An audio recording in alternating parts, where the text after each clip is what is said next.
Kelly, and today I'm going to be giving my persuasive speech on the Make-A-Wish Foundation. And here with me today I have my brother Steven, my dad Steve, and my brother Anthony.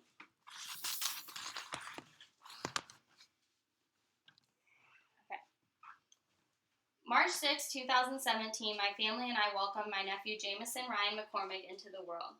Jameson was born a few weeks premature, but to all of our knowledge was as healthy as a horse. A few days of being home from the hospital, my sister noticed that something wasn't right. They rushed Jameson to the hospital to find that his intestines had gotten twisted and that most of them were dying off. My sister and her husband had to say goodbye to their new baby boy because had they been able to salvage enough of his intestines for him to survive, he wouldn't have had much quality to his life. Oftentimes, my family and I wonder what kind of little boy Jameson would be if he were alive today. If Jameson was still with us, he would be just over 2 years old and would have gotten to experience a little bit more of the joy life has to offer. Jameson was in critical condition and died at such a young age. I oftentimes wonder what he would be like if he were able to make a wish of his own. The Make-A-Wish Foundation is a nonprofit organization that grants life-changing wishes to children in critical conditions over the age of 2 and under the age of 18. Many families of young children suffering in the hospital lose hope that their beloved child will ever find happiness again. A lot of hardship comes from not being able to afford the one thing their young child wants to do the most in the world because of the medical bills racking up to keep them alive. The Make-A-Wish Foundation holds near and dear to my heart because no one should ever have to see their innocent child suffer their last few days, weeks, months, or even years in the hospital without their last dying wish being granted to them.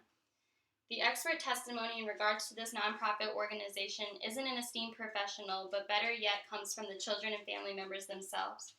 A young boy named Owen had a wish to go to Disney World, and here is what his mother wrote in regards to the trip. Thank you for our wonderful trip. It was a week that took us away from thinking about doctor's appointments and hospital stays.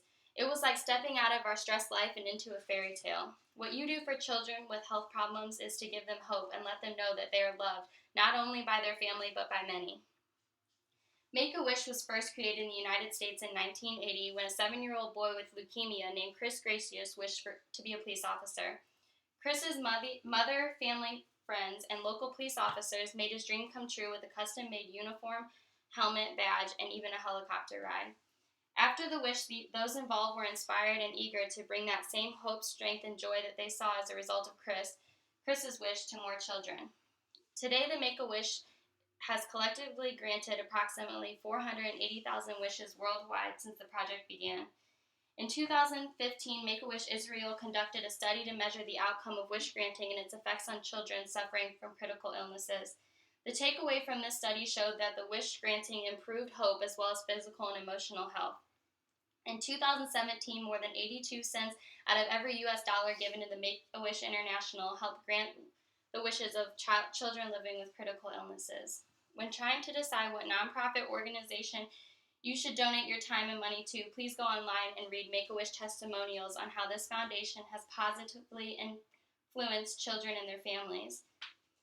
A Berks County Make-A-Wish volunteer named Pauline Falmer once said, "One smile, 1 second makes volunteering with the Make-A-Wish Foundation a true life-altering privilege."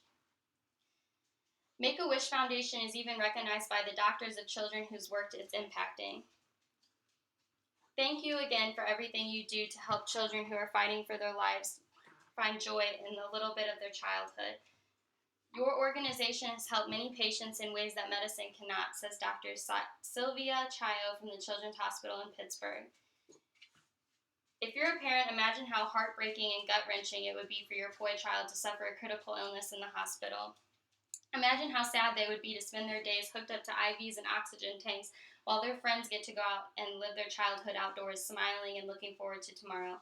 Imagine not having the money or resources to grant your child the one thing they want to do most in the world because of their serious illness. If you can't imagine being in that parent's or child's shoes, please go online to www.wish.org and click the Donate tab on the upper right corner of your screen to donate the amount of your choice. Most often, people don't think or donate to organizations unless it's the one closely impacts them. Don't wait for the worst to happen before opening your eyes to helping others in need. You may end up in their position one day.